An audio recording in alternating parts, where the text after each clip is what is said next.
Okay, welcome to Panakal Podcast for Geeks, the show about good friends hanging out, talking about things we love.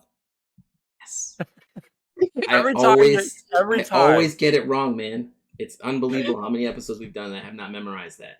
You guys You know all what know I love my... about Go ahead, what do I, you I love was, about it? How I fuck it up every time? no, what I love about it is I like how your smile crawls across your face as you get further and further along and you're more successful. You're like, oh my god, I think I'm gonna do it this time. I think I'm gonna do And it this time. Andrew was like, just And write then it on the wall. I'm like, I don't want to. I want to put it to memory.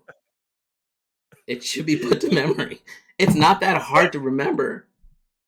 You remember when the pandemic started and we were all like obsessively washing our hands for like 20 minutes?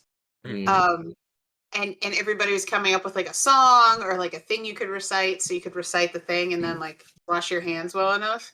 As we all found out that was like not necessary. Not that washing your hands is a bad thing, but I did finally do the work to memorize the Litany Against Fear from Dune. oh man. And I washed my hands so many times to that it was embedded in my brain. I'm not going to do it now. I was going to ask you, did I say Panakal Podcast for Geeks? I did, right? Yes, you did. That's Sorry, the problem. but I tripped you up with the introductions. You did trip me up with the introductions. Well, we are all geeks and we are here. Well, it's just like, the second part of it, I always screw it up. And then I'm like, it didn't sound wrong, but it's not the, try to say the thing. I watch a podcast and they have a kind of wordy intro and it's episode, I think, 120 and they're still screwing it up. So I don't think you're ever going to remember it. That's fine. Everybody knows who I am. You guys all know my co-host, Andrew Sides. What did I talk about?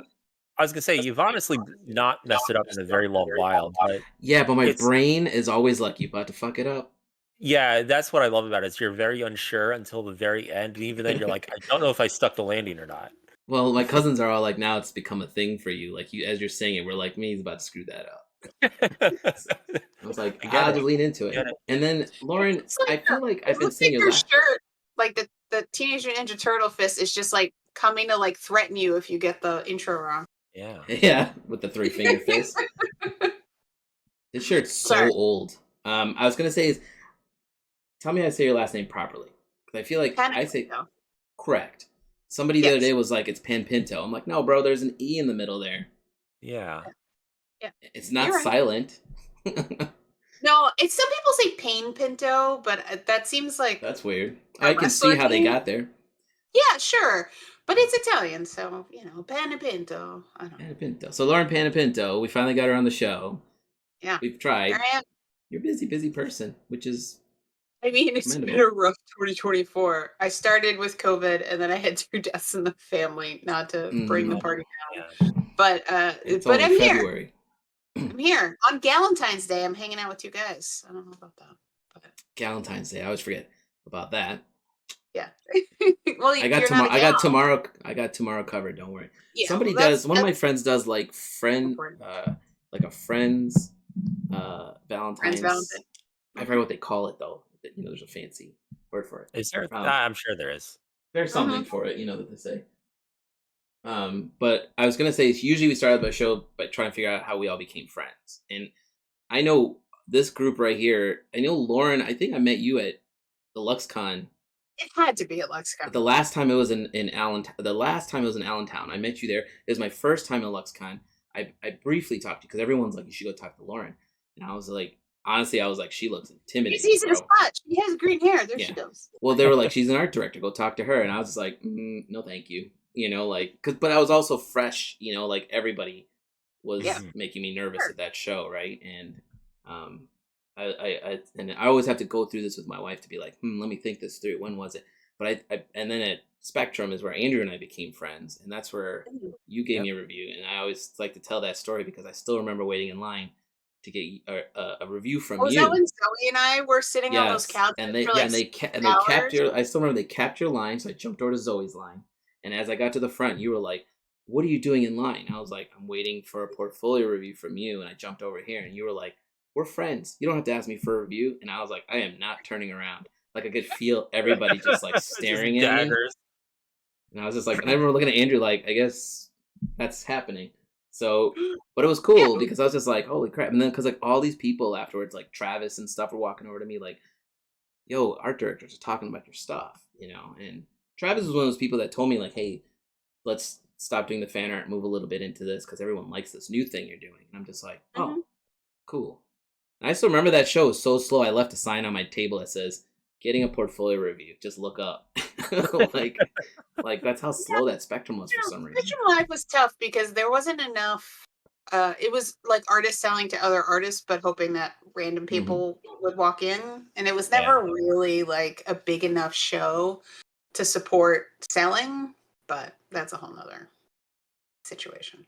Yeah, I mean, I thought it was a cool, I never got to do the Planet Spectrum combo. That happened once, and then it now doesn't exist. So that's just Planet Comic-Con, right? It's just Planet. Yeah, it was Planet Comic-Con, and they had like a Spectrum section, and the idea was just to get a lot more foot traffic, and I think it worked for some folks. I know some artists. It works fine without that.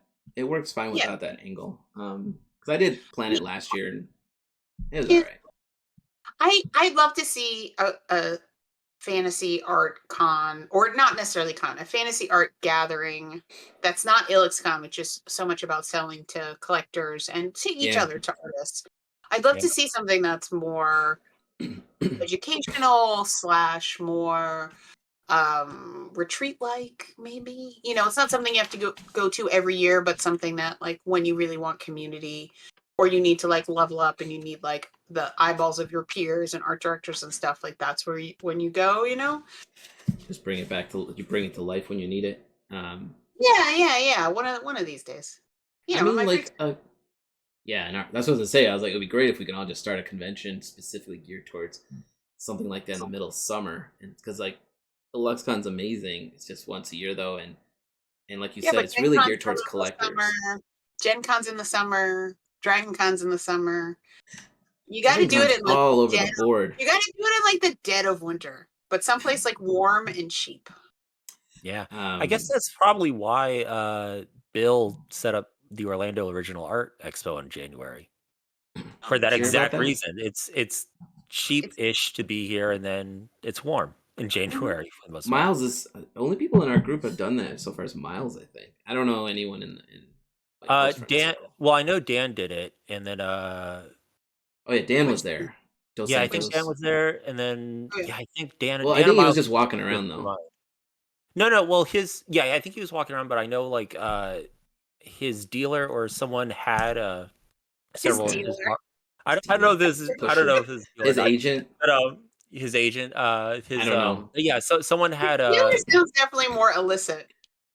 Like his dealer of what? I mean, he makes bank, man. I've heard some of the costs for his Marvel stuff. I was like, damn. Well, so he had his Marvel stuff there. I know. Yeah, that's why you spend 2 years painting every Marvel character on Earth.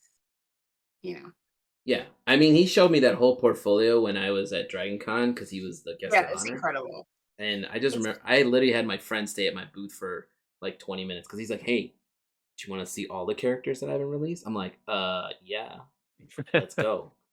And so I sat there while he went through his.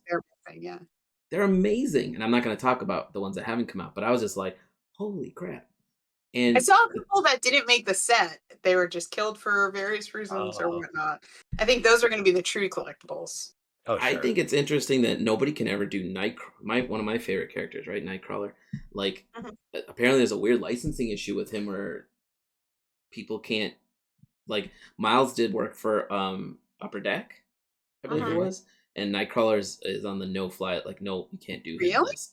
Yeah, and Dan was saying the same thing. Like, Nightcrawler, he wasn't allowed to do Nightcrawler. Or maybe there's a weird like movie deal or something. Something out there because Nightcrawler. Or is it like the only thing I think of is like maybe it's like a name thing or something where I try to like look up like who owns the rights. Yeah, he's in the comics, and he's in, like, obviously Sideshow got the rights to make a statue, right? So I think it has to be something specific.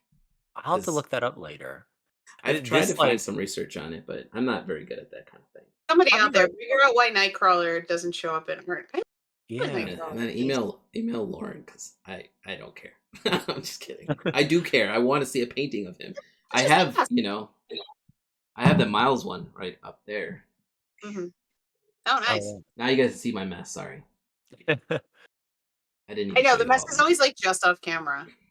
It's right here. What I've been doing is I finally got money and built some bookshelves, which took for all this shit behind me was just piles behind me for.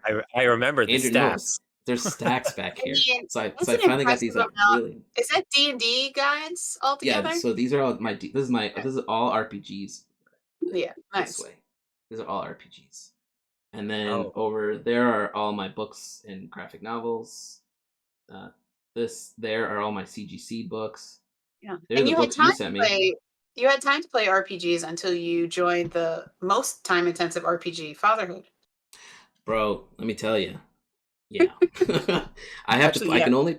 Andrew and I have played D&D. It's just we have to do it. Andrew's got a kid at home too, so it's like we can only do it at night. We're the ones who are like, we can't start till like 9:30. Well, so I was telling you a while ago, I was doing the other D&D or the other RPG thing. That's basically on hold because one person in our party there, he's like any day now. Him and his wife are expecting their second child.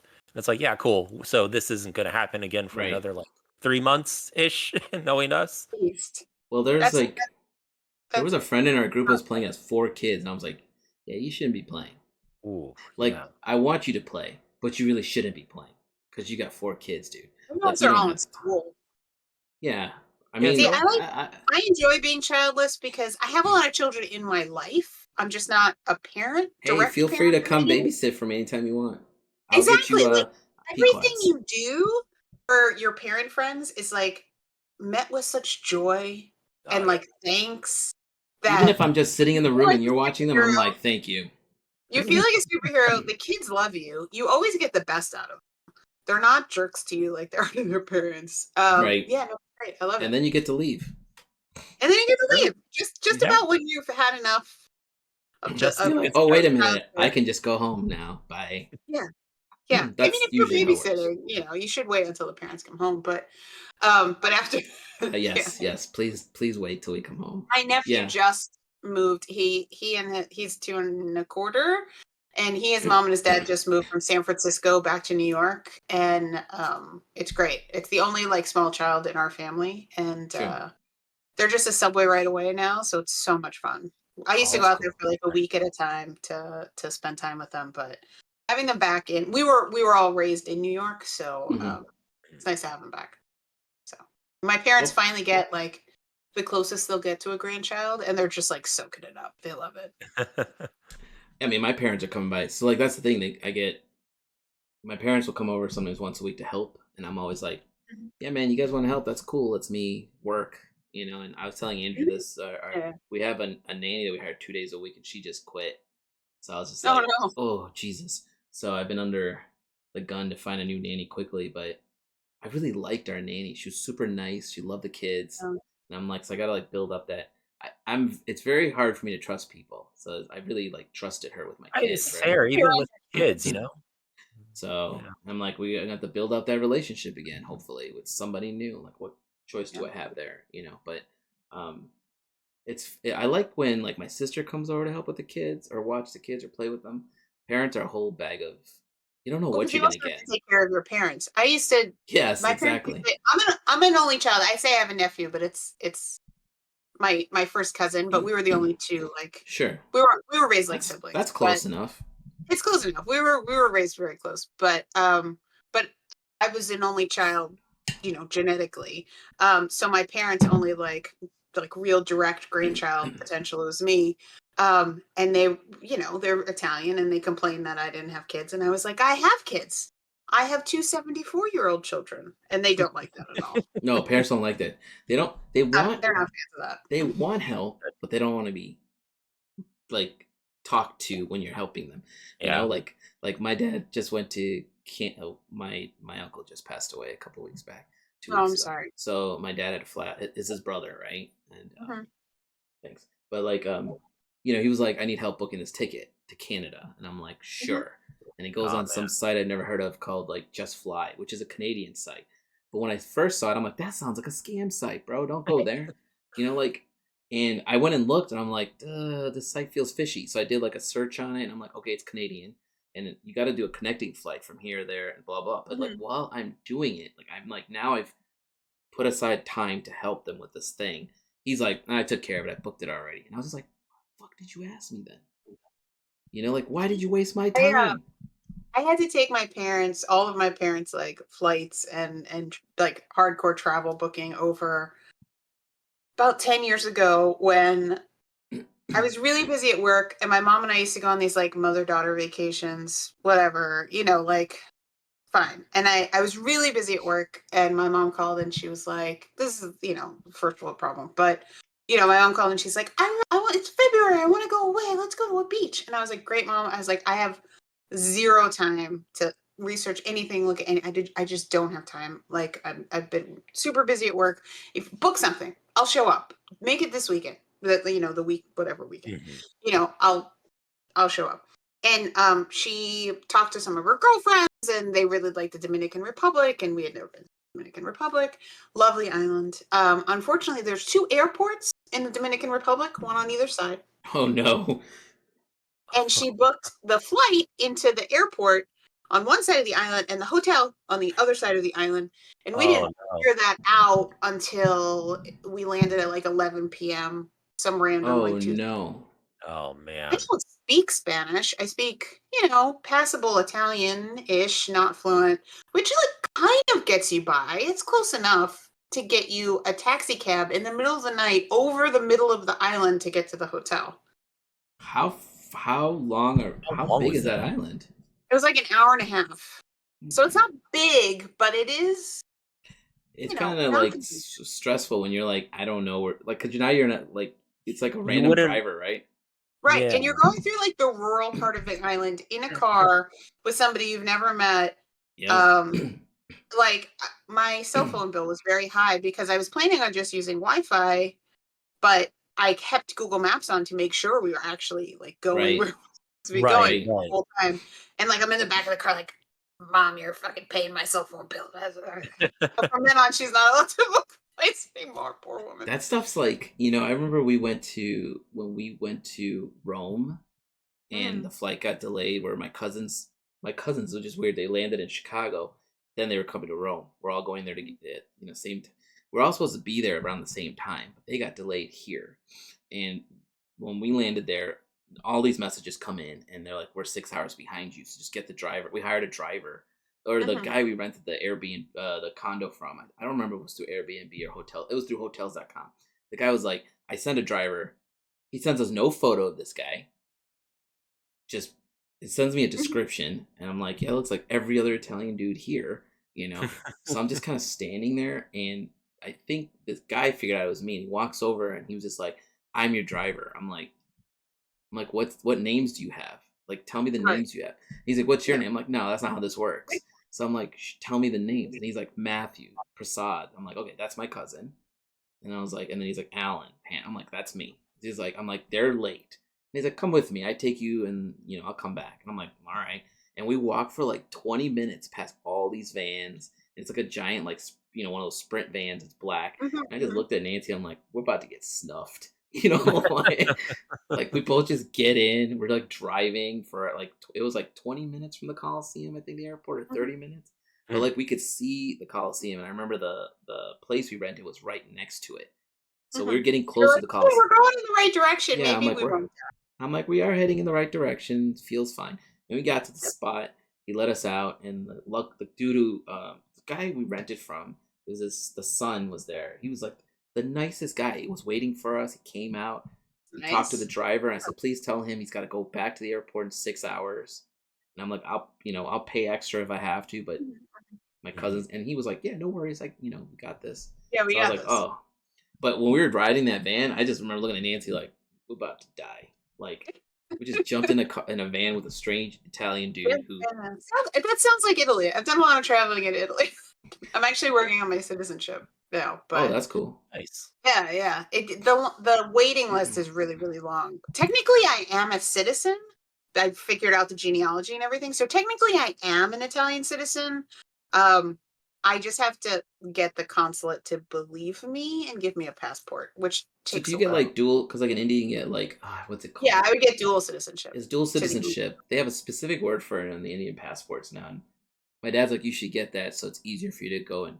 Yeah. And I'm like, you can get that even if you're. I was born and raised in Chicago, so I'm like, Well, I was born and raised in New York, but every country is different, but in Italy, if you had a relative emigrate but not naturalized before they had kids, like they were a citizen, if they had kids, then their kids retain the citizenship as long as they naturalized if they ever did later. Before.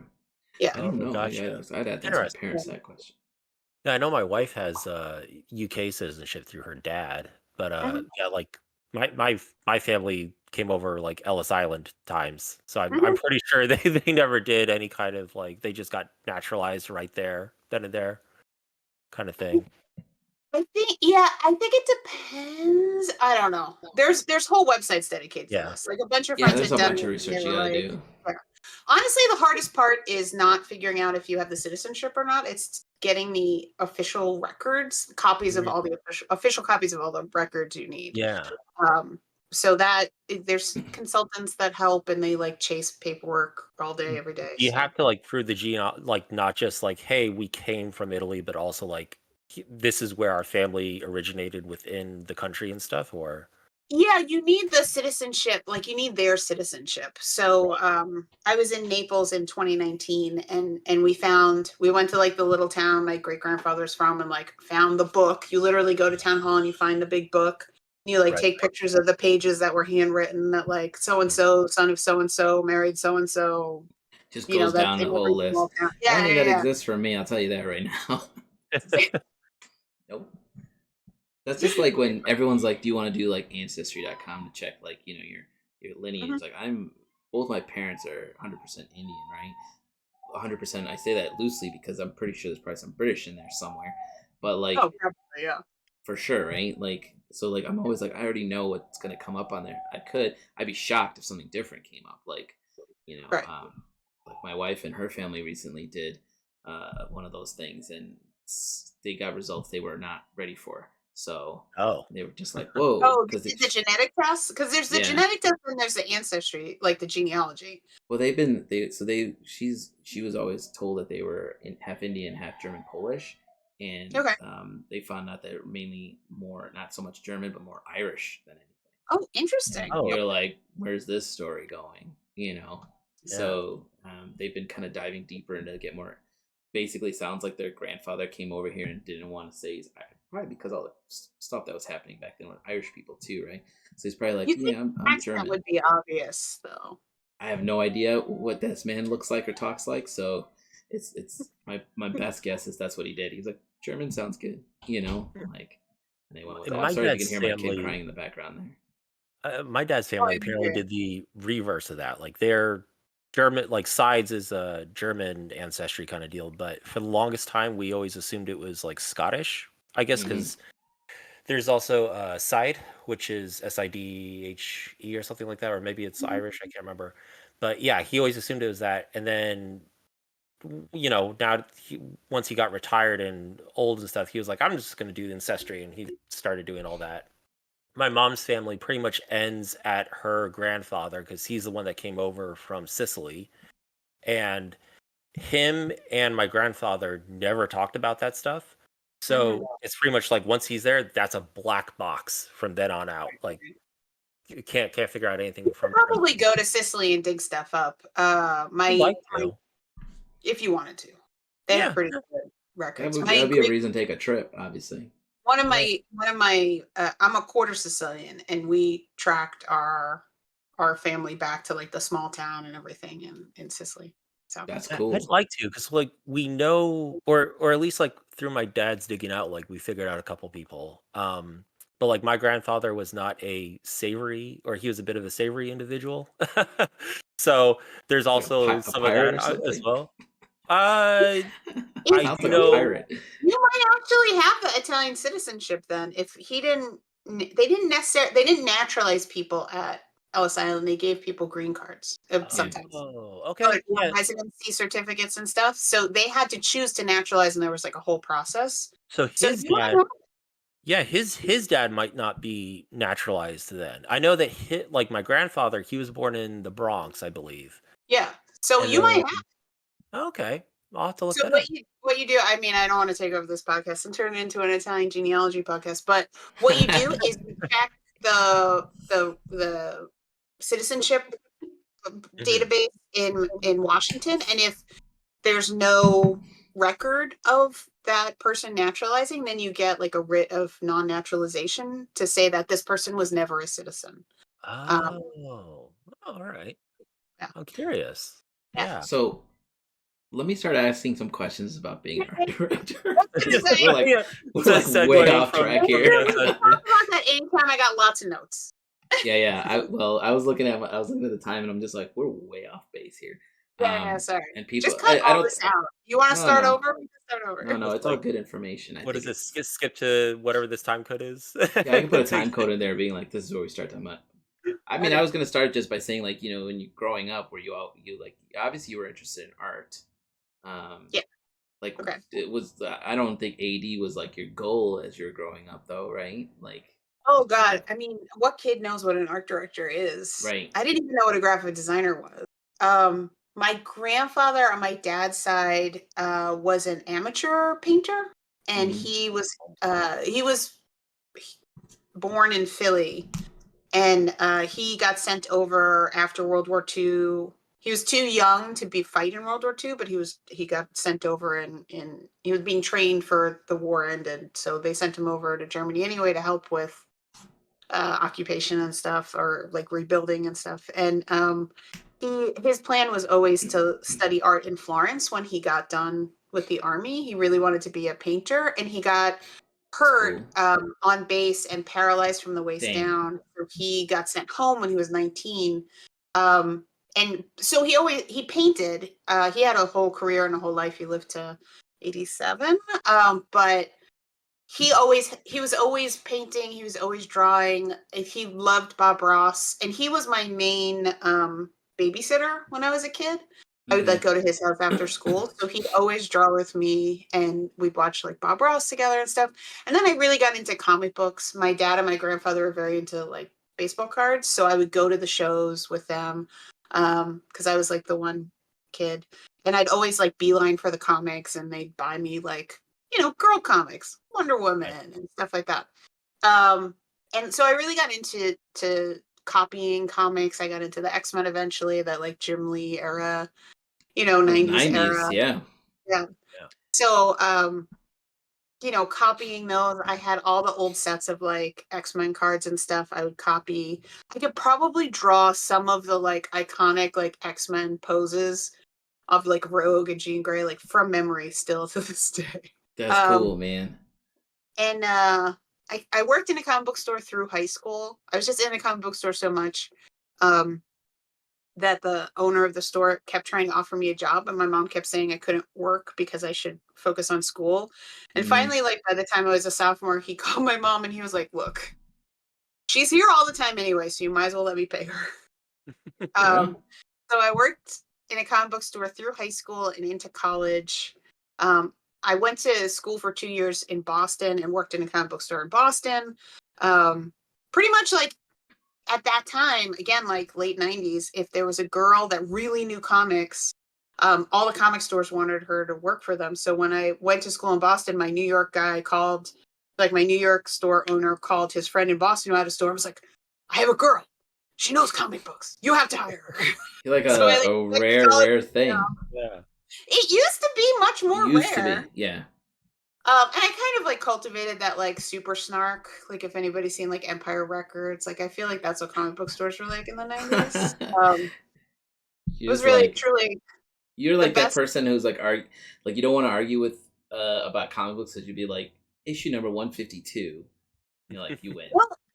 Well, guys were not as used to having girls in the store, so if there was a cute girl in the store, they'd assume they wouldn't know, you know, that whole fake geek girl era thing. Right. So I was always getting guys like testing my knowledge. That's also how I got into Magic cards, because we started showing Magic card or selling Magic cards in the store, and those were back in the days at the beginning, like you'd ante a card and like lose your card if you lost the game. So I don't like playing like that, but yeah. That's how it was. I get it. Yeah. I've done it. So smartly, the owner of the store was like, "You can open use as many cards as you want," because they knew people would keep coming in to like play the girl. And I beat them all and take their cards. It's great. Nice. I would just put a frame up cards behind me and be like, I won all those cards. Yeah. I had a set of like unlimited moxes for a while. Got rid of those. Anyway. I hope you got good money for those. I did get good money for those. I put a down payment on a co-op with those. Heck yeah. Nice. I should have held on to them, honestly. Yeah, but you don't know. There's like comic books I've sold where I'm like, shit, I wish I sold those. You know what scared me? When they reprinted Icy Manipulator in the Ice Age set, I was like, oh fuck, they're gonna. And then the Icy Manipulator, I had a beta Icy Manipulator, and it like lost 75% of its value like overnight. And I was like, they're gonna do this with all these cards. I'm selling them now. Right. And I got out. If I had that Black Lotus, I had a unlimited Black Lotus. Man, I could buy a house on that money right now. Yeah, that's worth a lot of money. Yeah. I've got a really good fake Black Lotus. Hey, I could dig it out. Keep talking. Wait, you have a fake Black Lotus? Yeah, I'll show you. Anyway, so I went to college, not being very good at illustration or comic book art, like knowing I wasn't good enough to, be a professional, but I didn't know what kind of art there was, which was ironic because I was doing I wasn't good at music, but all my friends were in bands. So I did the posters, I did the t-shirts, I had a ska punk zine, which is embarrassing to this day. Hey, I was doing graphic design. Did it have a good name though? What? Did it have a good name? Oh, let's not talk about it. Oh no! But it did give me backstage passes to Warped Tour like 3 years in a row. So that was I miss Warped Tour all the time. I used to go like every year. I went to Warped Tour out here, and I loved. Here it is. So I was doing graphic design, but no adult in my life knew what graphic design was. Right. So I didn't realize it was a thing. So I was really into science. So I ended up going to school. I started in Boston at BU. I was going to double major in pre-med and art. And I thought, okay, like high end, if I do really well, I could be like a reconstructive surgeon. And low end, I would be a medical illustrator. Okay. Either way, it's both. Yeah. And I got in there and I like really hated pre-med. I loved science, but like everyone in the pre-med program was miserable and cutthroat and horrible to each other. Yeah. And I was like, I don't want to live my life like this for the next 8 years and then beyond. And I started hanging out with kids from Mass Art, more friends in bands, a lot of kids from Berklee School of Music.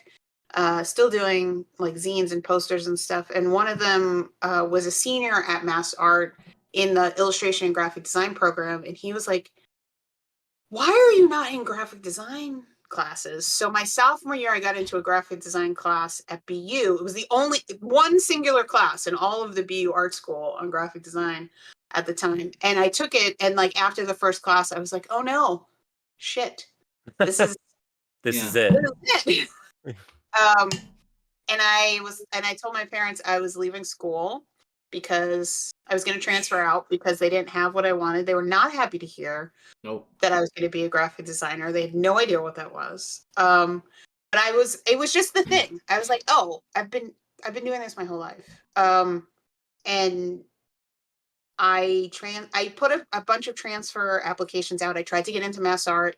I didn't get in. I tried to get into Cooper Union. Tried to get into Parsons, and I ended up getting into SVA, School of Visual Arts, into their design program. So I moved back home because I was from New York and commuted in, and that's that. And then SVA was really, the design department was really well placed.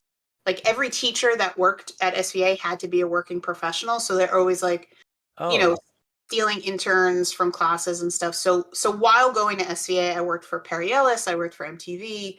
Just with teachers, I worked in like small design studios. I worked for Christoph Niemann, who's a famous like editorial illustrator. And then as I was 6 months before the end of my senior year, I had to repeat sophomore year. So I had like a super senior year when I transferred, but I hadn't taken enough art classes. What? Is this parting too hard with your ska bands? Oh my God. Yeah. Well, there was a little bit of that. I got very good grades, Alan. It was just that I hadn't taken enough art classes, and they would only accept so many organic chemistry credits at SVA. Oh, I remember that transfer. And then this is becoming a longer story than I meant it to. But No, it's all good. I was in portfolio class with a famous illustrator graphic designer named James Victori, who's a still active poster designer today. And I had taken his junior year class, and I was in his senior year portfolio. And like Christmas break, he assigned us to do our portfolio as if it was the end of the year, to kind of do like a test run. And the first day back to class, he went through everybody's portfolios, and he got to mine, and he was reviewing mine, and he's like, okay. He's like, leave class, go find a job. And I was like, what? And he kicked me out. He's like, no, I mean right now. Like, what are you doing here? Go find a job. And I was like, what do you do? So I walked out of class, and he was like waiting. He's like, get lost. And I was like, okay. So I walked out of class, and I walked upstairs to the computer lab, and I sat down, and a teacher came by that I had taken the year before, and he was like, well, aren't you supposed to be in class? And I was like, yes. And he was like, what happened? I told him what happened. He's like, oh, well, they're looking for a junior designer at St. Martin's Press in the Flatiron building, literally down 23rd Street, like SCA's 23rd Street, and St. Martin's Press is 23rd Street. He's like, I'll email the art director and tell him you're coming down for an interview. And I got hired that week. So I didn't go back to school. I mean, I kept up classes, but I got a pass because I had enough credits to graduate. Right. My portfolio teacher was like, so the next class I came back the next week, and I sat in class, and James was like, I told you not to come back until you had a job. And I was like, I have a job, actually. I start next week. And he was like, oh, we still joke. I mean, I still talk to him sometimes. We still joke. Sure. That's good. So yeah, then I just worked my way through publishing. I worked at St. Martin Press. I worked at Doubleday. And then Orbit was in the UK for a long time, but they were starting their division in the US. And there's only so many book designers in the industry. We're very tight-knit. Yeah. And a friend had been helping them with work, word got around, and like pretty much I got the job because I was the only working art director at the time that had Elvish tattooed on her arm. So I just automatically got the job. I'm gonna go get some Elvish on my arm. Yeah. I do have Elvish on my wrist, by that's the way. Kind of what happened. The publisher asked me down for an interview, and I went over there, and we had like a 2-hour-long conversation about like how I felt about books and things. And I didn't know which books he had worked on because I don't know, the UK market was a little different. Sure. But we had this like 2-hour-long conversation, and he was kind of being a bit of a jerk. And he was like, what's your favorite sci-fi book? And I'm like, Dune. And he's like, which one? And I was like, Chapter House. And he's like, no one reads Chapter House. And I was like, what the fuck? And he's like, what's your favorite fantasy book? And I was like, The Silmarillion. He's like, no one, that's not even a fantasy book. You're reading the hard ones, man. Like, he was like really pushing. Yeah. So I like put my arm down on his desk and like rolled up my sleeve, and I was like, look, man, I'm an art director and book covers. I have the experience you need, and I have Elvish tattooed on my arm, so you have to. Is that from the Silmarillion? I'm really sorry if you can hear my kid. She's being a little extra right now. No, I can't. Okay, I feel like my mic is picking it up because I keep seeing it pitch. All those who wander are not lost. All that glitters is not gold. I'm saying that backwards. I mean, I had Not All Who Wander Are Lost on my car. I had a show car, and I had that on the car, and nobody knew what it was from. I'm like, that's cool, bro. You put that. Most people don't know it's Elvish. They're like, oh, it's Arabic, it's Sanskrit, it's right. But people who know that it's Elvish really know it's Elvish, but they still assume it's the One Ring inscription. But people who, like, once or twice in my life, people have been like, that's a Quenya saying, but you have it in Sindarin. I'm like, what? I'm like, all right, you're right. That's cool. You're right, we win. So anyway, I've been at Orbit for 15 years now. Designing. That's awesome, man. Yeah. I'm ruined for all other work, mostly. You're ruined for all other work, you said? Yeah, mostly. I don't know that I can do any other job. Yeah. I mean, yeah. I feel that. I don't know. I definitely don't want to go back to the corporate world, I'll tell you that. Like, I don't think every time I look at code now, I'm like, nope.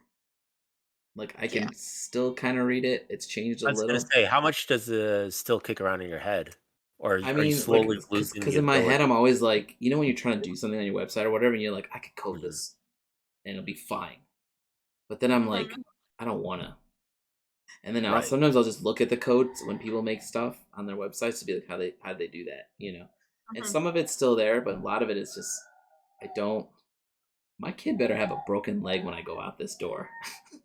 The way she's growing. I did hear that a little. Yeah. Weird a little bit. Like shit better be broken if I go check and see what's happening out there. Anyway, that was a really long-winded story. I'm sorry. No, that's cool. So, no, that's because that's kind of what I want to know. Like, because like you hear about like like a lot of art directors, a lot of stuff I hear about art directors, they are graphic designers turned into art directors, right? But then there are art directors who just like you happen to work at the company, you happen to be like doing something there, and then you become an art director. And I think I don't want to trash talk them, but I feel like there's a level of like it's tough if you don't have the art background. Correct. And it depends on the industry. Let's not talk about the folks that are not artists because that's not. No, I'm just saying, like, because I feel like like you have a like you're like the CEO's friend in a startup, and you become the art director even though you have no training. Yeah, those are my favorite kind. Yeah, exactly. Not that specific breed, but I do have more non-art ADs and CDs that I've dealt with, and I background ones. I used to work for a company where I was the lead.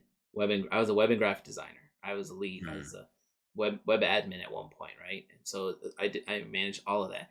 But every time I had to go in these meetings to show the designs for like whatever I was updating, I did front end development, so UI UX development. So anytime I had to show my designs to the CEO and my manager, who was in charge of IT, there would be this. She wasn't even a lawyer. She was a what's the term? She had like an associate's in law or whatever. So she wasn't quite a lawyer yet, but she would be like art directing me and like picking apart the designs, and I would just be like, initially I'd be like, just ignore her, right? Like whatever. And then one day I was in a meeting and she was measuring the screen with a ruler, and she was like, I need you to move this over like 10 pixels, and I'm like looking at my boss like, is she fucking measuring that screen with a ruler? I didn't say anything because I was like, what's the point? But she kept going. And then I said, listen, it's going to look different on every screen. And we got into it for a minute where she was just like, and at this point I had a master's in media design because I was trying to get the marketing job at this company. So she was like, I have a degree in art history. And I was just like, okay. And I was like, if we're going to throw around degrees, I'm like, I got a master's in media design, meaning I do this all day. I've been at this point I've been at this company for almost 12 years. So I'm like, this is what I do for you guys all day. And I'm like, and I look at my boss, I'm like, do I report to her now? Like what's happening here, And she was literally just not even a lawyer. And I was just like, and she was the one she was the shot caller for them. Like if we did poster designs, they'd be like, have her look at it. It just fucking sucked. Cause I'd be like, I knew like shit was about to like change wildly, right? And then when they let me go, I was just like, fine. That's when I like started doing what I'm doing now. Yeah, a big part of my job is translating between like the art people, the people that speak art and the people that speak in words back and forth all day. But there has to be mutual respect. Like I don't, I respect my editors, I respect my publisher, our salespeople. Like everybody has different expertise, but it's tough when people who don't. One of the hardest. We run into this a lot. Like one of the hardest things is when you're a designer, you've been doing this a long time, me, my other cover designers, like you see all the things that won't work in your head and you don't have to work it out, right. But then you show things in meetings sometimes and people are like, oh, what if you did this? And we're like, that's not going to work. And they're like, show me. And you're like, I don't have time. I have 20 other covers to do. I don't have time to show you all the things that don't work. You have to trust that they don't work. Like you already see it in your head. Yeah. Yeah, and sometimes there are suggestions that are good, and there are, like you've got to walk a fine line because you can't close your ears to any non-expertise because they might not be experts in art, but they're experts in the book, maybe. Right. Or they're experts in the market, like sales knows what sells. So the editors know what's in the book. The author knows what's in the book, things like that. So like, I think it's a tough fight. Like if you're someplace where everybody respects each other's expertise. Anyway, I think it's just expertise. I don't know. We're See, I'm not not a writers, word guys. person. I just Yeah. translate writers. It's also late. But then I think it's like, look, everybody gets into tense conversations and meetings and stuff, but if that baseline of respect is there, then sometimes you gotta show them, you know, you gotta show them one thing to remind them that you know what you're doing. You know what you're doing, yeah. So but the stuff that's tough is that, you know, everybody's an art director. You know, everybody has an opinion about art. You know, people aren't going back and, you know, like if a book doesn't work, like say in hardcover or something, and you're trying to bring out the paperback, you can't change the writing. You can't change the ending of the book. Although I say that all the time. Like if the reviews are that the book sucked, maybe you need to rewrite it, you know, revise it. But the one thing they never do that. The one thing they can change. I was gonna say, if they have thousands of books, they're not gonna do that. Actually, no, but a lot of times you'll redesign the cover for a second format, and there's a disconnect. Just because you can change the cover and you can't change anything else doesn't mean it was the cover's fault that the book didn't sell. You know, so there's a lot of psychological stuff there sometimes. Is there that just triggers something in my head because like now I think of like movies, those get focus tested to hell and back, and you know, like you said, and like they have multiple endings sometimes. Yeah, like endings will change based on whole audience expectations and stuff like that. Is there anything like that within books, or is it really just like, yeah, manuscript's done, everyone internally looked at it, and now we just gotta let it does workshop a lot of stuff. You know, it's supposed to be between the author and the editor, and they get the book to a certain point that you hope is done. But sometimes, you know, sales has feedback because they're reading early versions, beta readers, the publisher, things like that. So things will change. But once a book comes out in text, that's it. They're not re-edit. You don't get a director's cut. It's not like Cats where you're updating the visual effects a week later. Yeah. No, once it's out, once it's at the printer, it's was gone. But the only thing you can change if you bring it back out is the cover. So that can become, you know, difficult. The I think it's yeah, the changing the book covers I think is interesting because like you can I have noticed where I see like a different cover and I'm like, that's a cool cover, but I already own that book, but I kind of want that cover. You know, the Witcher books is an example, right? Like, well, the Witcher books, you know, had never come out in hardcover before, so that wasn't like an attempt to like pump money out of people. People really wanted the better format, the hardcover format. So if we were going to do it, we might as well make them nice. So those aren't collector's editions per se. They're just the first time they were in hardcover. But since we had the opportunity to make them look, you know, without being too expensive like collector's editions, that's why we went kind of big on the art and the cases all are different colors and things like that. We tried to spiff it up for that hardcover release.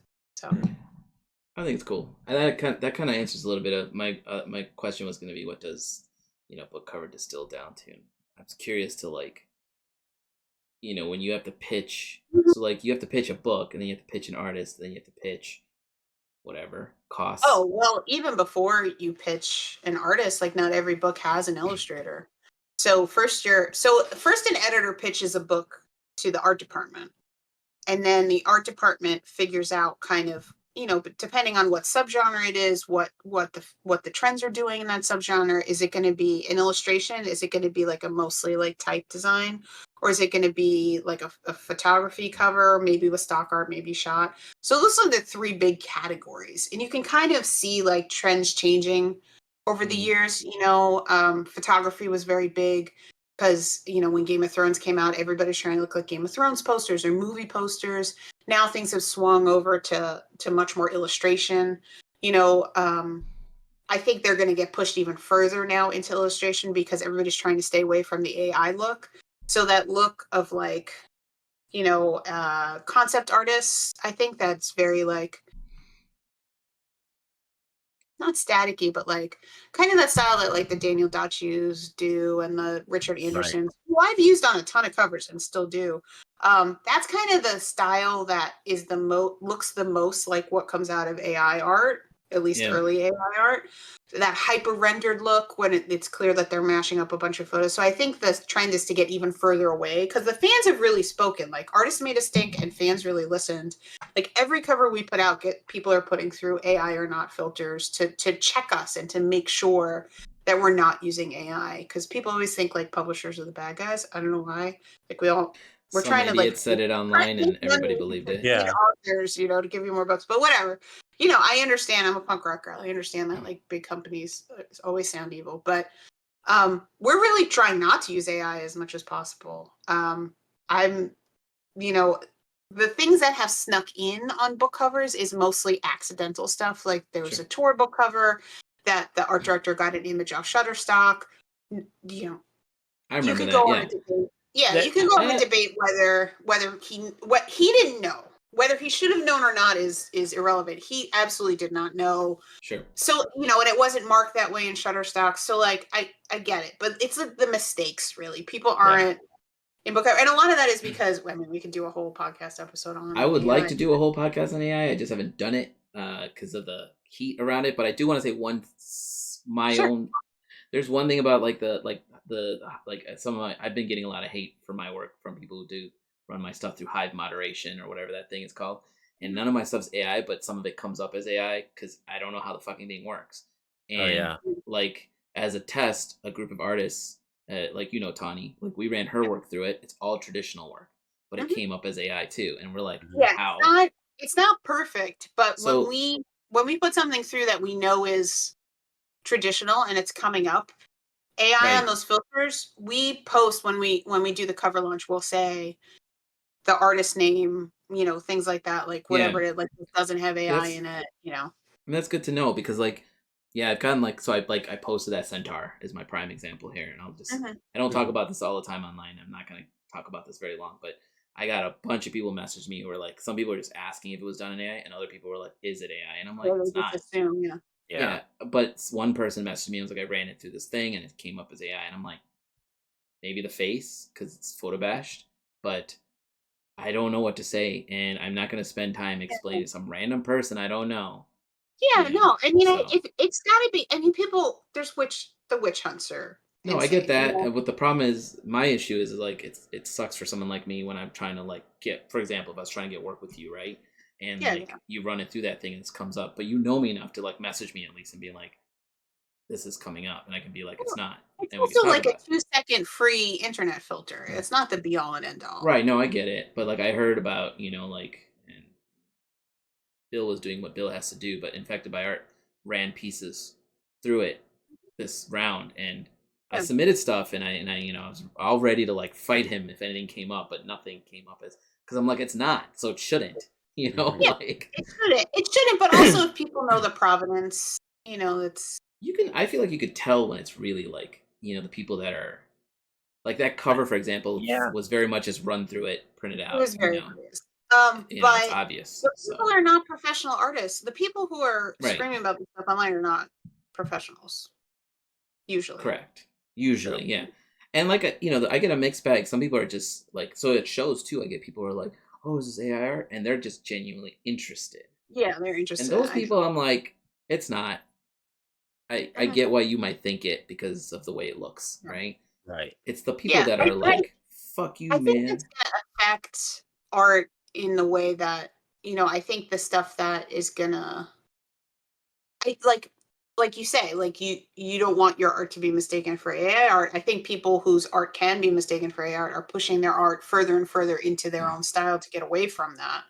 And I think that's the trend you're going to see. I think you're going to see stuff go further into illustration styles and traditional kind of, it doesn't have to be done traditionally, but traditional feeling, I've been trying to do some traditional stuff to push past it a little bit, but I don't want to do it just because I'm being forced into doing it. I gotta want to do it, and we should totally do a whole talk about this at some point. Let's not go down there. Let's move away from this. All right. So the distillation, so you pick kind of what the general style is going to be, and let's say design gets done in-house and photography is either done with stock art or it's hired out. If it's going to be an illustrated cover, for many reasons, sometimes things just don't exist and you need an artist to make them. There's a lot of stuff in sci-fi fantasy that's never going to be on a stock art site. That just doesn't, and you can't take a picture of it. It doesn't exist. So we kind of figure out what's going to be on the cover. Is it an environment? Is it a character? Is it some kind of symbol or something, because that's really target audience based. So, depending on what the trend is, character tends to be more adventure. You're following that character. A symbol or a flag or a house seal tends to be more political, like empire kind of stuff. And environment tends to be more like journey fantasy, like, Robert Jordan kind of stuff, Tolkien kind of stuff. And that I'm really simplifying. No, I get it. So once you know what kind of art, what kind of illustrator you want to hire, then it's up to the art directors to control the choices. So we'll come up with like 3 or 4 artists that we think could do it, what the subject matter well, who are hopefully like actively working and not booked up. And it's not who's doing it better. It's really different takes, so it might be, if it was a character, sci-fi piece, it could be Allen, we could add in like Tommy Arnold, like very different looks, but they can do characters, so I'm trying to get a feel from the editor kind of what, and again, like I'm only pitching people I want to work with or I think are work worthy. Like that's my job, to know who's working and have the choices. And then we'll pitch like 3 or 4 illustrators. We usually always pick one out of the grouping. I mean, I know my editors, and then we'll show that illustrator choice to the artist, the author and agent, make sure they're on board. We don't show them like all the choices, because like it's not that we don't want them to choose, and they don't necessarily understand why we're choosing what we're choosing. So we'll like kind of choose what we want to go with, but with them. Like we tell the authors a lot. I really like the authors being involved. But you can't overwhelm them with choice, because they're going to make choices from their point of view, which is not always the publishing point of view, Sure. Authors a lot of times, and rightfully so, make choices for what they've envisioned in their head or what is truest to the story, which again is important. But what a book cover really is advertising, and the book cover is really for people who haven't read the book yet. Like it's great if the people who have read the book like the cover, but the book is really not for people who have read the book. The book is for the cover is for people who you want to like catch their eye. So it's not important that everything on it, you want everything on it to be true for the book, but you don't need everything that's in the book. And that tends to be the author inclination. We need this, and we need this one, and we need this character, and we need this person, and it's too much. And anybody who's done freelance for self-published artists, authors have kind of felt that happen. I remember hearing a talk given by Chip Kidd, and he was talking about, what is that author? Who's the author that did No Country for Old Men? I can't remember his name right now. Cormac McCarthy. Cormac McCarthy. He was doing another book for him. It wasn't No Country; it was a different one. He basically was having that experience with him. He was like, it ended up being a thing of like we went through like several revisions, and each time it was like clear like he had an idea in his head, but he couldn't quite articulate what it was to us. So we were just spaghetti at the wall trying to see what stuck until like Cormac signed off on it. And it's like, that sounds accurate to things. And the bigger the author, the bigger the book, sometimes the more trouble, because then it's designed by committee. Like everybody kind of has a opinion. It usually does not end up looking good. Yeah, it depends.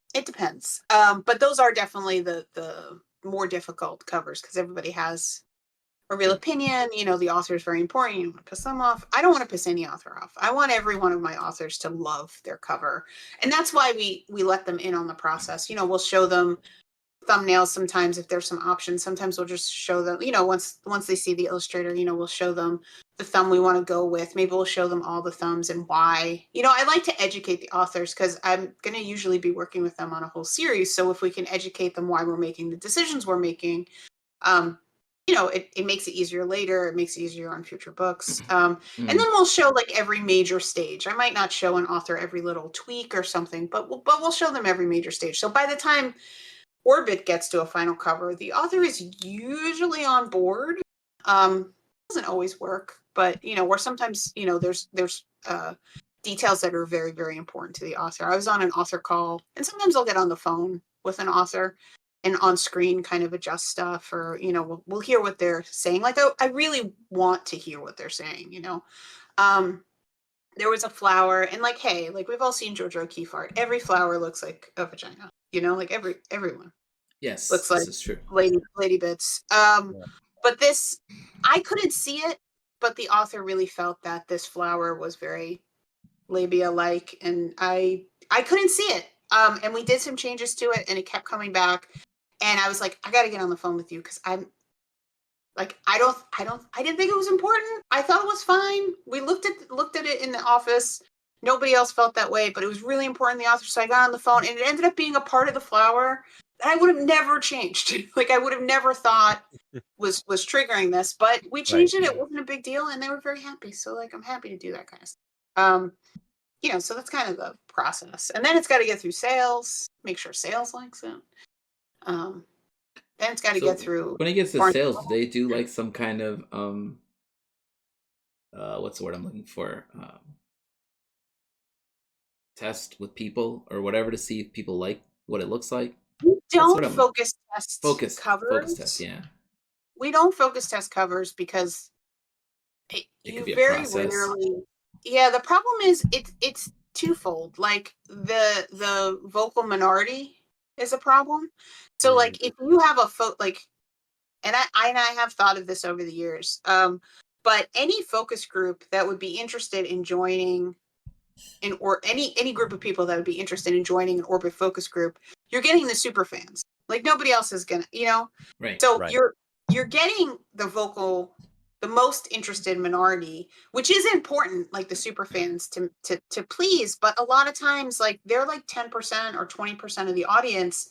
And we're really worried about the 80% that are not involved in like a community. They're not tracking book covers. They're not following the authors. Maybe they follow them on Instagram, but like they're not really involved in the community of it. So they wouldn't join a focus group. So like, those are the people that were like, I would like, of course, we're trying to please the 20% super fans, but like, if we only please them and miss the 80% of the rest of the audience of potential readers, then I'm not doing my job. And that's really hard to focus test for. You're not going to blind focus test people who are, even if you say like, okay, we want people who are interested in reading and not necessarily sci-fi fantasy, even that is self-selecting, you know? So it's hard to get a focus group for books that's not, you know, the super fans. For stuff that we really like, which is not to say the super fans attitude is not, or opinion is not needed or wanted, but that's so easy for me to get. Like, I need to show that to like a couple friends, you know. Right. The author's usually doing that for us, you know. Right. So it's hard to get like it's hard to get clean data on that. I guess also you really can't do like A/B testing either, because then there's like confusion in the market of like, well, wait, is this a sequel or whatever, instead of you can't. Sometimes on like e-only books, sometimes we can change a cover like midway into the run, but then any marketing money you've put behind something is always attached to a cover. You know, author's promotion, author's social media, like especially with Instagram, like if you saw multiple covers, you know, people get confused when it's just the UK and the US have different covers. You know, if the US had multiple covers, like, you know. Yeah, I could see that. You also, mentioned Barnes and Noble. That'd be a hell of a lot of work. That is true. Yeah, it would be a lot of work. Cause like what I was gonna say is I have a friend who works over at a video game company, and he does his job there is focused. Like when the console for this company came out, he was before like the games came out for anything. He was in charge of just testing the aesthetics of what the console looked like. So he had people in the room to be like, "Here's what the controller looks like," and he had like 10. And he was like, "Here's what the console looks like," and he had like 5 or 6.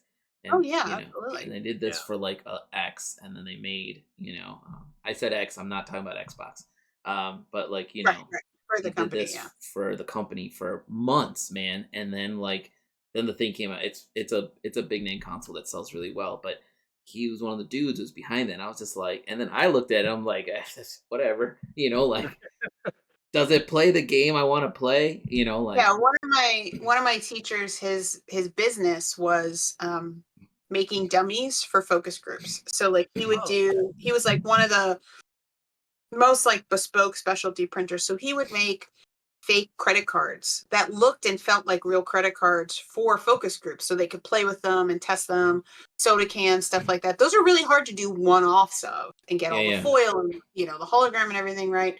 And that's what he would do, and he made a ton of money because they absolutely wanted it to feel like the real thing for these focus groups, A/B testing, stuff like that. But I mean, also there's a certain level of publishing that I respect, that they do as much of it as a business. It's still very protected as an art, both on the author side and the artist side. We're not just selling breakfast cereal. We're selling literature, we're selling stories, we're selling art, and that's when you're in publishing and you work in publishing, like that's very evident. So you wouldn't want to focus test it into the ground. Is it important to have data? Absolutely. But you wouldn't want to, there was a startup that tried to publish books. I forget what it was called. It was a couple of years ago, and they poached like a lot of professionals from mainstream publishing. And the idea was that they would reverse engineer what books were going to be popular by people's Google searches. So they'd see what the most popular Google searches were around something, and then they'd hire an author to write a book about it really fast and get it out to market. It's interesting. Okay. And it just didn't work. And a lot of vampire novels. It was mostly nonfiction, to be fair, and they didn't mean it to be. But like, who Google searches fiction stuff? Yeah, that's true. So it ended up being a lot of nonfiction, and it finally folded. Sure. Like it had everything but the spark. Like it had all the right editors, it had professional editors, it had professional designers, it had professional everything. But it was the initial idea that was not. Yeah, not anything. Yeah, good. Yeah, there was no inspiration really. So I don't know. Doesn't really work. Sounds like a good idea, but I wouldn't want to read that much nonfiction. I saw like an ad a while ago for a similar kind of service. I have no idea if it's still around or whatever. But it was like Storybrooke or something like that. It was a similar kind of deal where it's like, oh yeah, like we'll help you figure out like what your novel should be and stuff. It's like, ooh, okay, this sounds weird. Almost sounded like I don't know if you guys remember way long ago commercials for like if you've got an invention to tell us and we'll help you patent and stuff. Well, yeah, it's like one of those. Yeah, vanity presses have been around for a long time, so that's like the fancy way to kind of self-publish. Yeah. We honestly, I think the industry really uses self-publishing as a filter for that. Like even in sci-fi fantasy, like Orbit buys a lot of self-published fiction, sci-fi fantasy that does really well. Like some of our biggest authors started as self-published books. Their first book, maybe even their first and second book, did really well on self-published platforms, and we bought them, republished them, and they continue the series. So it's almost like self-publishing is almost kind of because, especially in genre fiction, has become like the minor leagues kind of for like the Major League Baseball. Right. That makes sense. This was distinctly not. I remember like the big point that stuck in my head was like it wasn't like a typical vanity press that I saw. It seemed more like data driven. Yeah, like data driven. Like kind of felt like more like, oh, we're just making content as opposed to like, hey, we're trying to make a thing for you that you want to do. It's more like, hey, no, here's this thing and we'll push it on you. And I don't know. Yeah. Very weird. It was very weird. I remember seeing an ad for it. I was like, what is this? This is such a weird thing. And it was like, I mean, publishing's tough because, everybody comes along and tries to like disrupt it, and it doesn't, it really fights back against disruption. Even ebooks, like, ebooks was a huge thing. I've been in the industry long enough to have worked pre-ebook and then see like the rise of ebooks. But even ebooks equalized out. Like, they spiked and then they fell a little bit, and like they're just kind of a steady part of the market. Audiobooks, ebooks, they are valid forms of reading, but they're not replacing print books. No, they never will. I've been reading on my Kindle for a while, but in this last couple of months, I've gone right back into these are all books I have to read still. But it's just like I went into a Barnes & Noble one day, and out here I couldn't find a mom and pop bookstore. So I'm like, all right, I'm gonna go to Barnes and Noble and see what's new. And I walked out with like 5 books, and then Oh yeah, it's dangerous. That's what happens, right? And then it's book designers doing their job. Yeah, I mean, and they're all good books. And I was like, I also, I'm the kind of person that'll look up reviews while I'm looking at a book, and so like 1 or 2 of the books I picked up, like were like, Stephen King said scariest book he's read in a while. I'm like, Stephen King's one of my favorite authors. I'm like, he's probably right, Oh my god, blurbs absolutely work. I noticed more books have them on like the back now, and I was like, that's not a bad idea, because when I was younger and I would get books, it would just be the easiest way to be like, it's the easiest way to be like, if you like this, then you'll like this, Correct. Yeah, so I got one that said if you like, oh man, it's like the Magnificent Seven and the Mandalorian or something like that, right? And I'm just like, yeah, you're like, that sounds right. bananas, Okay. I think I could see it back there. I could dig it out. But like, I was like, you got my attention, like, and Persephone something or another. And then everyone was like, and I asked a friend, I'm like, have you heard of this book? And she was like, I read it. It's amazing. You'll like it. I'm like, I'll buy this one too. Yeah, it's like a triangulation, like the friend recommendation, or like Book Talk or Bookstagram is very big. Like it's either your friend recommended it or like I don't know shit about Book Talk, but everyone there's tables full of Book Talk stuff. Book Talk sells books. Let me tell you, every once in a while, one of our books hits big on TikTok, and it really shows in the numbers. Like people are absolutely 100% no question buying books from TikTok. Like it is not. It is not a flash in the pan. It is huge numbers. Huge numbers. Oh, wow. That's surprising. Like, I've heard of Book Talk, but I had no idea, like, what reach it had. It is absolutely made best-selling authors, no question. This is the book I was talking about, by the way. It's a great cover. I love that cover. Yeah, the cover is awesome. I got it for 50% off because I bought another book. Yeah. And it literally says, the vibe is Casablanca meets the Magnificent Seven meets the Mandalorian. And if that doesn't intrigue you, you may want to check your pulse. And I was like, you got me. I'll buy it. I called you out, Alan. That's a great blurb. Well, it says a slam bam bang action adventure set on a planet that constitutes the Wild West of the United Republic of Worlds. I was like, and there's a thing from Tor here. Goes in for a lot of tropes, meeting in a bar, splitting the party, sudden reversals, harsh bargains, ugly choices. My editors will be so happy to know that you bought a book based on not just the cover, but also the blurbs. These blurbs, yeah. I literally stood there reading these, right? Honestly, that's a book designer's job working, because the cover stopped you. Then you went in deeper. You saw the blurbs. You flipped it over. You read it. Like that's the process working right there. You bought it and you took it home. Yeah, I mean, I was just like, and like like I said, I looked it up a little bit to get a more little more information on it. But I was like, okay, this is actually the next book I'm gonna start reading. So awesome. We'll see. Sadly, not one of mine.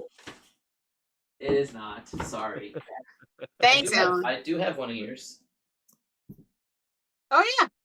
So totally. This is on my list, and this was this was recommended to me. I didn't. That one's fun. I've read that one. It's really fun. Good. I like the cover a lot. It's got a cool vibe to it. It seems like an adventure to me when I look at it. So. Yeah, that's neat. The gold foil doesn't hurt. No, the gold foil doesn't hurt, but it was like it was their monthly pick. So the only thing that throws me off of books like this is book 1. So immediately when I got home, I saw that. I was like, oh crap! Do I have to read 2 more of these? You're stuck in it. I was like, oh no. Only if you like it. Well, the second book isn't even out yet, so you're safe. Okay, so that's where I'm always like hesitant to like start one of these type of books, because I honestly like books where it's like one and done, because I want to move on to the next. Like I'm still trying to finish Sam Sykes' books. I'm on book 3 finally, but it's like I'm listening to those in audio, so I really only get to listen when I'm in the car. It's weird. I can listen to audiobooks all day when I'm driving, but if I'm here working, no, can't do it. My brain is like, no, man. Levels of concentration. Yeah, it does. So I'm just like, all right. Listen to words when I'm working. But I love Audible. I love Libby, and I hate people who say audiobooks aren't books. I'm like, I'm still that's bullshit. Still a book. Books is books. Either you're reading it or somebody else is reading it. So I've gotten also in the habit of like when I finish these books, I either give it to my niece or I'll ask people if they want like to read it, and I'll just ship it off, because as you can tell, I have way too many books. This does not even I literally took. Dude, I've been working in publishing for 22 years. It is a fight to give away books. Like, if anybody comes over my house, I'm like stuffing I'll take books from you. their bags full of books. Mostly, especially when it was all work from home. For a couple years there, I was getting all of my review copies for like the proof copies at home, like the stoop out front. Like, thank God Brooklyn. Like, I would put like 20 books out, every other week, and they'd be gone. In and out. Yeah, I've been just giving them away. Once I finished, I finished. It's the character in it is called the October Boy, but the book I can't remember. It's basically a horror book. It's only like 200 pages. I talked about it on the show before. I'm about to ship that one off to my cousin because I'm like, hey, you want to read this? Because like, dude, I took like 20 boxes of books to half price books, which is the hardest thing I've had to do since I bought this house. Was get rid of books. And I made a decision of like, can I find this book later if I really want it? Yes. Yeah. That can go to half price. Mm-hmm. Can I not? Like, I have hardcovers of the Dark Tower series. And that's what a lot of people hang on to the special editions. Those I'm like, these are staying with me till I die because I don't know if I can get it. You know how many book covers I've done? Like, if I look into Barnes & Noble, like the sci-fi fantasy section, I've touched in some professional way like a quarter of the books. That's in cool. That whole section. Yeah, but I can't fit that many books in my house. So, like, when you're working in publishing, you go through this thing, you're like, I'm going to keep a copy of everything. And then you're like, shit. And then you're like, I'm just going to keep a flat, because we get the flat jackets first, before they get wrapped around the books to prove. I'm like, I'm going to keep one flat of everything. And then you're like, nope. So, like. You just gave up on. Yeah, I mean, I can imagine that's a lot. That would be like a. You can't keep on top of it. Yeah, I was gonna say it's like a comic book artist who's does hundreds of covers, but those are a little easier to store to a degree. I've got boxes over there. Yeah, we all do. They're not that easy to store, so they're easier than paperbacks and hardcovers, but they're not easy. No. Yeah, my paperbacks are harder for me to get rid of because I have old I got Bradbury October Sky. I'm like, I'm not gonna get rid of that. Right? I've had that since. You kind of see that shelf right there is like all my mass market paperbacks that like I really deeply care about, like from like teenage years and like college. So it's like my hidden back there. You can't get rid of those. They're like. That's the beauty of these shelves, guys. I can hide books behind the books. So what you're seeing here is just the front part. There's books behind those books. All right. What other questions you got, Alan? So there was a question Andrew had, which are trends still going towards illustrative work, which you answered. We kind of covered that. Yeah. Oh, we did. I think yes. I was going to ask you about. So like, I was trying to think of like something off topic a little bit, and that was you have an interest in making cocktails, and I've been to several events with you where you sometimes like LuxCon's a good example where you set up a cool little private room for the artist, and then and you guys, you and then I get in trouble for it all the time. I think there's a point where we're all like fine, and then there's that line that some of us go over, and then people get loud, and we get in trouble when people get loud. Yeah, I mean, I'm a big quality over quantity girl as far as drinks go, and I think good cocktails will either slow you down because they're hard to make or they're expensive. Mm-hmm. So, that's slowing down. That's slowing you down. I really like the ritual of it. I like the like potion master kind of aspect of it. I really got into cocktails. I had a bout of like really, really bad stomach issues for a while, and I couldn't, for some reason, I couldn't drink wine. I couldn't drink beer, but I could drink hard alcohol. Seems backward, I know. But there was something that was bothering me. So, and I didn't know anything about it other than like, vodka cranberry or like rum and, like I was that kind of drinker. And not to excess or anything, but like, if that was all I could drink, I figured I might as well find out more about it. I didn't know the difference between like whiskey and scotch and rye and tequila, mezcal, like any of those things. So, probably like 10 years ago, I took a class at just the Culinary Institute in New York. That was like Cocktails 101. That's cool. Yeah, and it was really fun, and it was really interesting, and I learned a lot. And I became friendly with the teacher, who was a bar manager and like really good cocktail, designer, who was bar manager of 2 restaurants in New York. So I started going to his bars and then became friends. And then you're a graphic designer. So like if you hang around people long enough, they ask you to start designing shit. So I was designing shit on the side. So, it kind of snowballed. So because I had designed some products, I ended up going to Tales of the Cocktail, which is like IlixCon for cocktails. That's cool. Well, maybe not IlixCon. It's not just art, but it's like all the spirits brands, all the experts, all the nerd historians, things like that. It was so nerdy, and it was in New Orleans that I ended up going, like 8 years in a row. It was so much fun. And it was fun to have a hobby that had nothing to do with my job, except like a little design, but like nothing to do with book covers. I wasn't a professional. I wasn't an expert in the space. I was just, hanging. Yeah, it was fun. And I still have a lot of friends in that world. And I'm actually dating someone who I've been going to their bars and restaurants for 15 years, and we just started dating, which was funny. Cool. So, like my whole social circle is either like artists or bartenders, mostly. That's kind of my social circle too. Most of my friends are in the city are bartenders, so. Yeah, exactly. Well, Chicago's got a great scene. Yeah, I don't drink anymore, but I can still hang out at the bars with them. So. Yeah, well, even that the trend towards having a menu, at least a couple of drinks of non-alcoholic cocktails, has really been. Yeah, the mocktails are always good if you make them right. I don't right. like calling it like a trend, but it's become so much more prevalent over the last few years, especially coming out of pandemic, that you don't have to ask for a non-alcoholic cocktail anymore. In cocktail bars, there will always be at least 2 or 3 non-alcoholic cocktails. Yeah.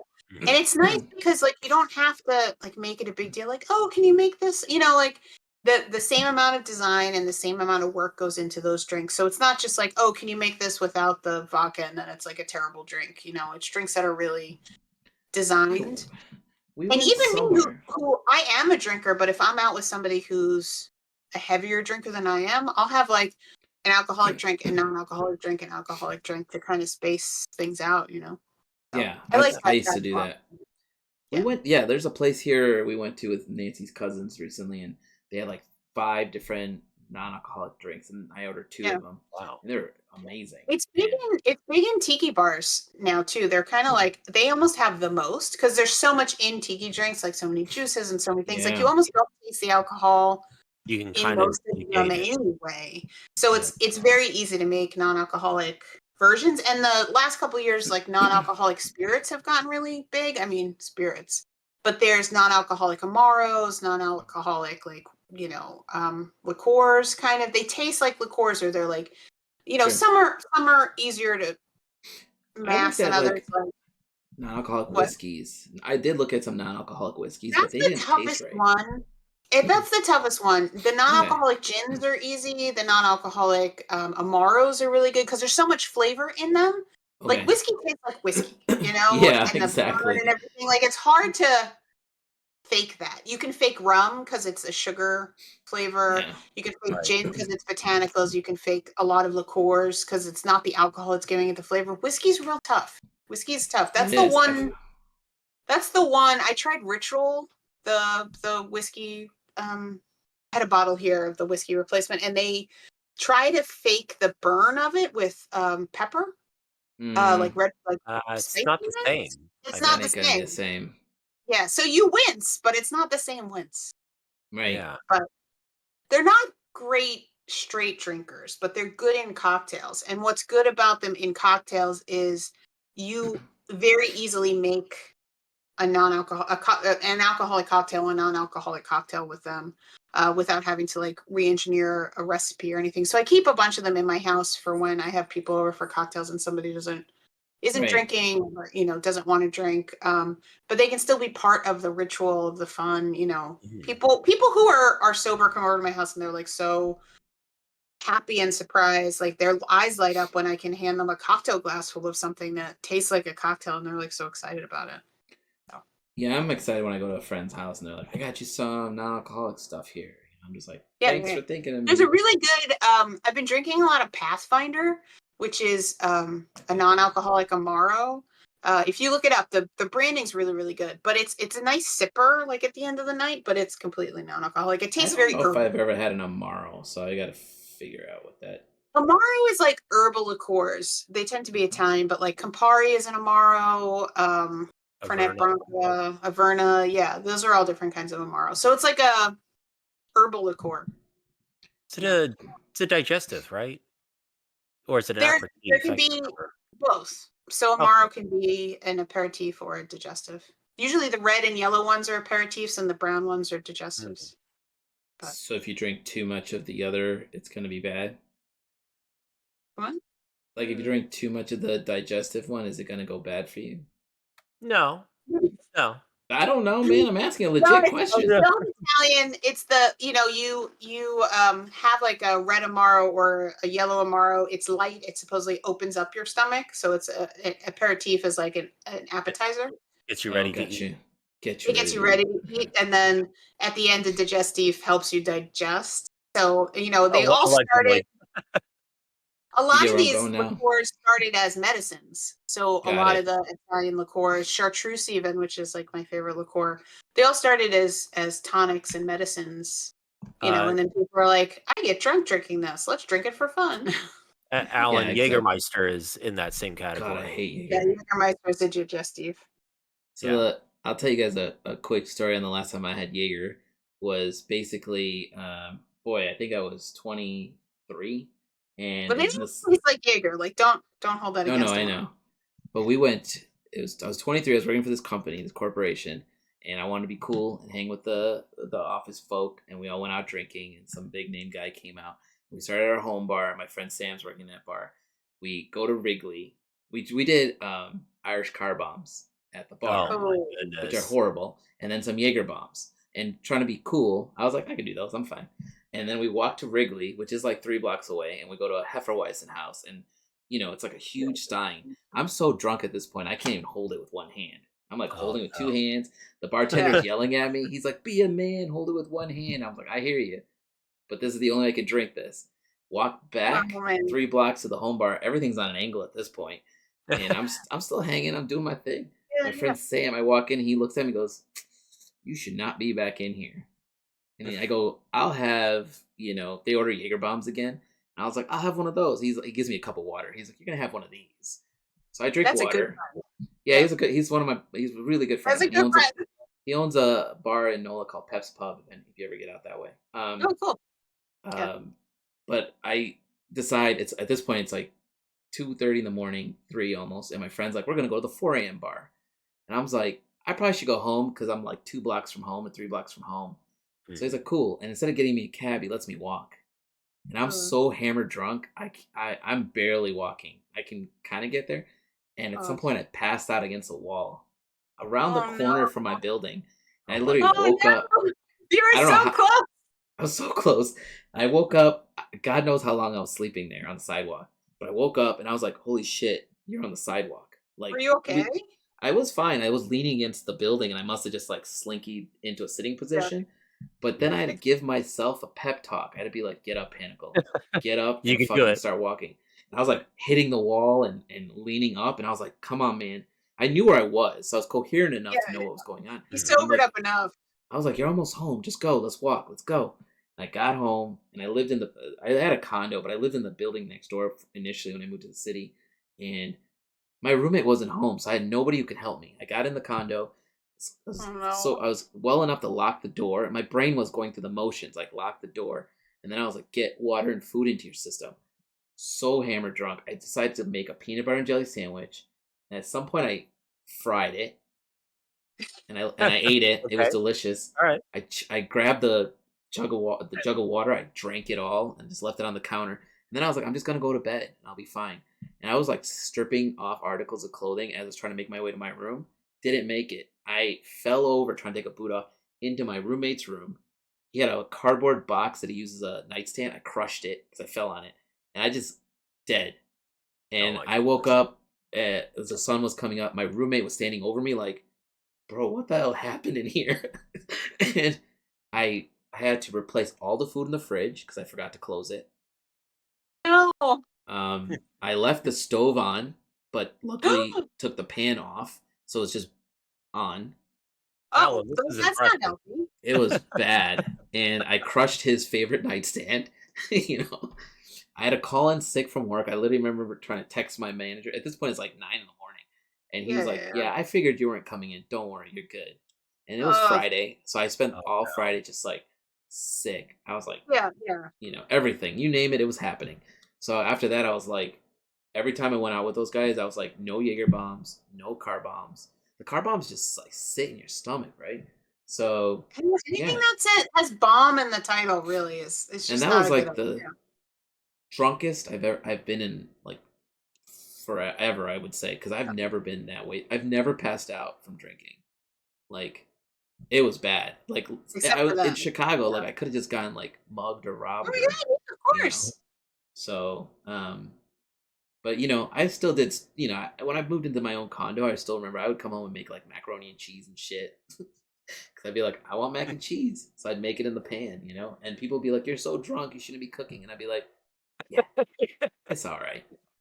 But when I started dating my wife, she'd always put like microwavable burritos in the freezer, and she'd be like, "Just make one of these, bro." Like just that, yeah. Or one of those like microwave macaroni and cheese cups.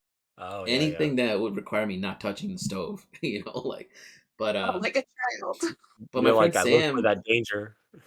I just wanted the food. But Sam was the guy who would always make like Sam, in my opinion, still makes one of the best old fashions I've ever had. Like, and I don't know what the trick is. He's just he's one of those bartenders that actually care, like you would say with the cocktails. Like, you take the time to make. Like, I remember the cocktails you guys made for me at those parties. They were delicious. And I think Sam would do this. It wasn't just like, you want old fashioned? I know what goes in it, and I'll make it real quick and I'll give it to you. Yeah. Sam would take the time to actually taste it, and like, and it always tastes really good to me. So I do miss drinking sometimes, but not enough to start drinking again. So well, you can do it with the non-alcoholic spirits for sure. Possibly, it'd be worth a shot. And obviously, I can't do it with the whiskeys because whiskeys are horrible. So. No, whiskey's not good. And literally anything else. Yeah, I mean, I'll look into the rums and I'll look into some Amaro options because we tried a whiskey and my friends and I were like, "Ooh." No, that's so gruesome. Yeah, email me. I'll send you some recommendations. Cool. Yeah, the worst was the bottle cost $28. I'm like, that is almost. I could have just got regular whiskey. They're not cheap. They're not cheap. You know, they're still. I mean, also like, what are you paying for it? It's the bottle, it's the branding, it's the marketing. It's not.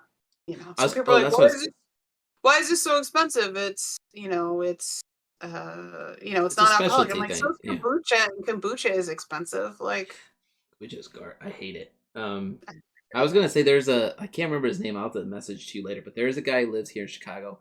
He was a bartender or still is, but he's got a YouTube channel where he literally all he does is make a drink, and it's like, I mean, it's clean, it's like elegant looking, and all he does is make different mixed drinks every episode, and he talks about the history of it and all this stuff. It's very cool, and I'm just like, that's a cool idea, you know. And he did a whole thing on non-alcoholic whiskeys, and I was just like, I followed the one he picked as his top choice was the one I went and bought.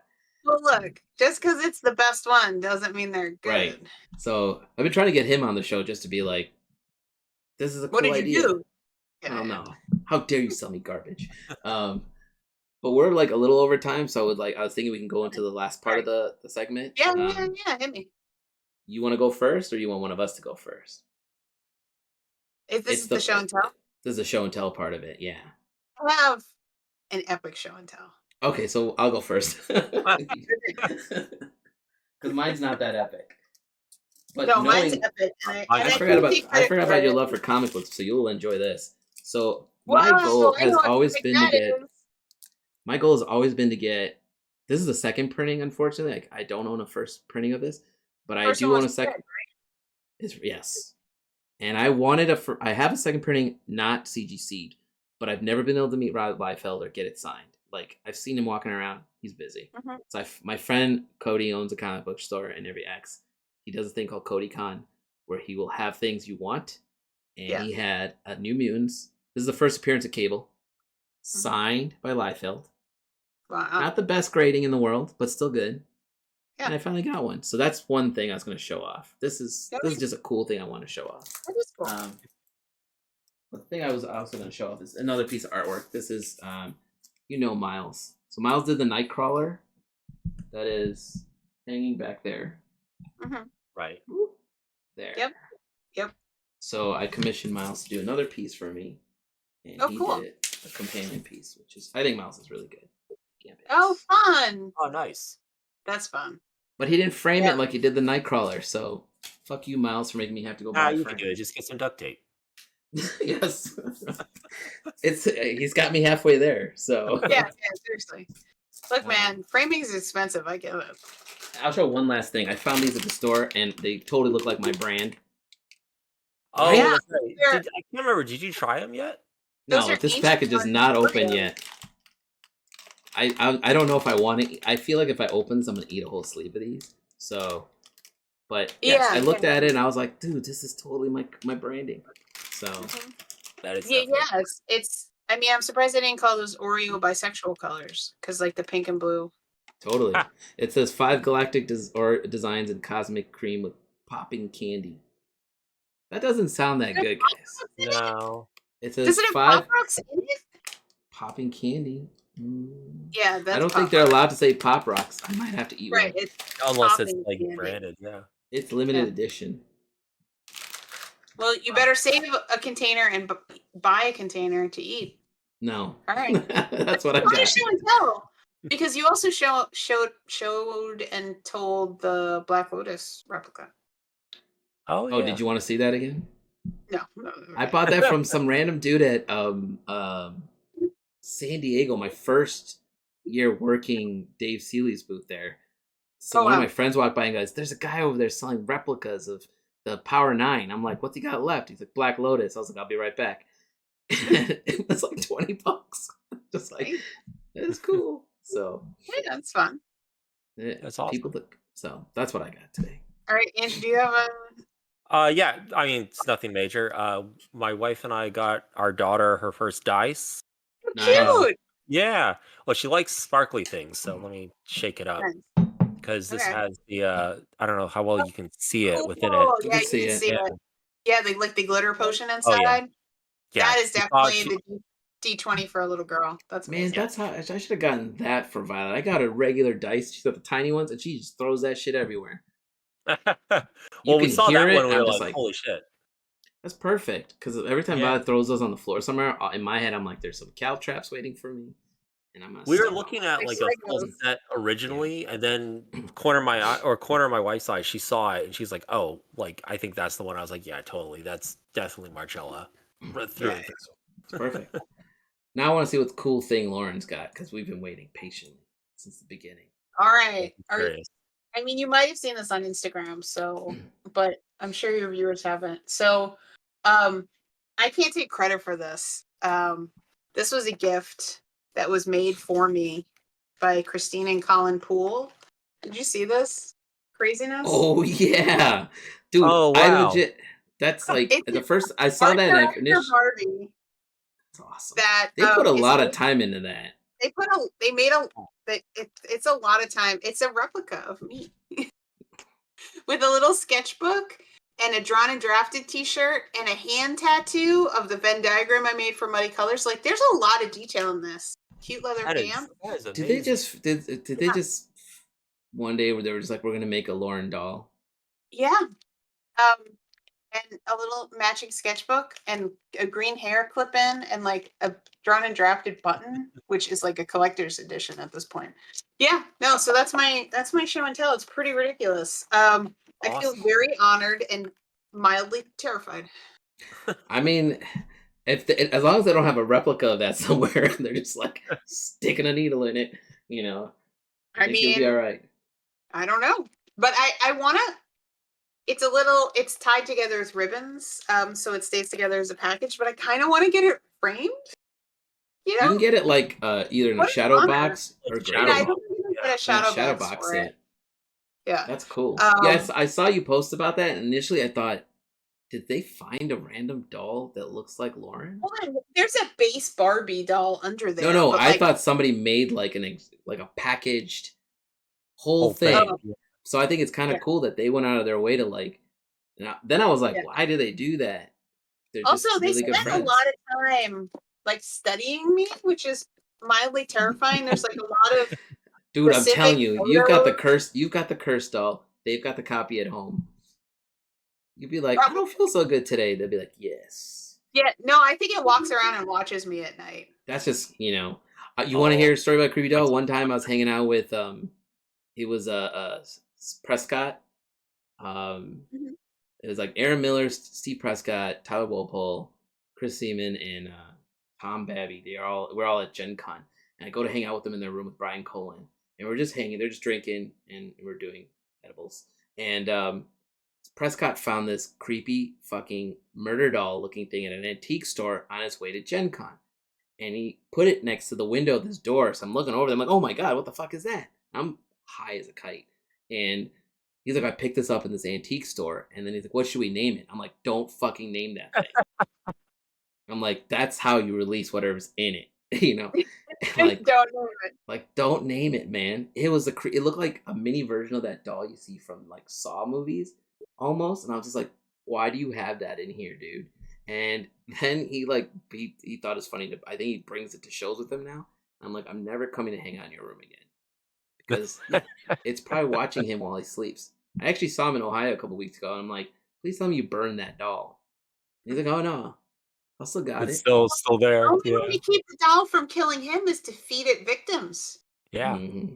Ain't gonna get me. I've seen enough movies. But all right, guys. We're at an hour and 41 minutes, which is not bad. This was rambling. This is what we do on this show. Yeah, no, but we should definitely get you on. If you want to do, I would really like to do one on AI at some point where, like, as long as it's not a heated discussion and it's logical to a degree. Yeah, no, I mean, we're not going to fight about it. I don't think we're going to fight about it. And I'm pretty sure somebody will want to fight us.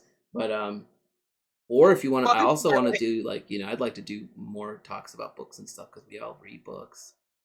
I know Andrew would like to do a whole show about Dave the Diver if I let him. No, I'm good.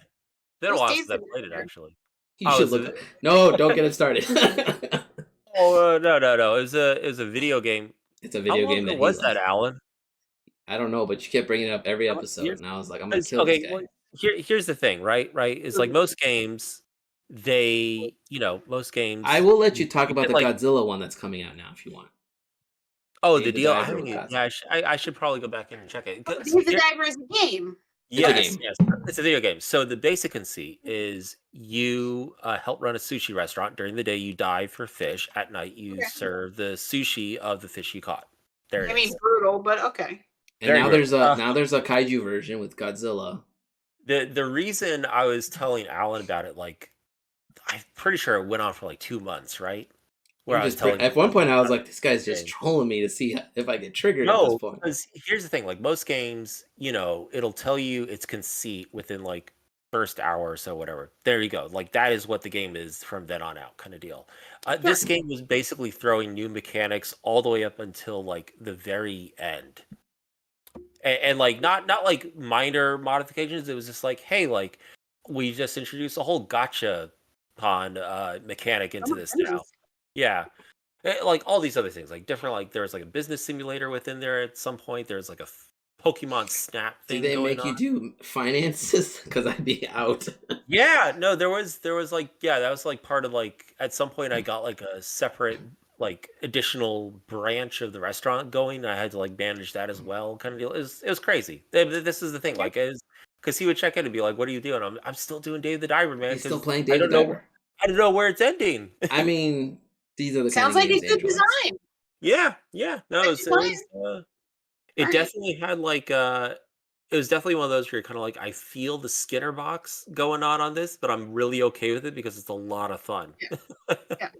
I play Warcraft with friends, and like I know when it's selling me shit. I know when it's hooking me on purpose, but like I tried playing Warcraft with Tawny one day, and I just never got into it early on. Like when I remember I played it for a week when it first came out. Did I only started playing in Pandemic. Really? So what I just started playing in Pandemic was Final Fantasy 14 with my friends to play that. And we're literally just running around and it's whatever. It was because friends were playing it, and it's a easy way to catch up too while we're doing it.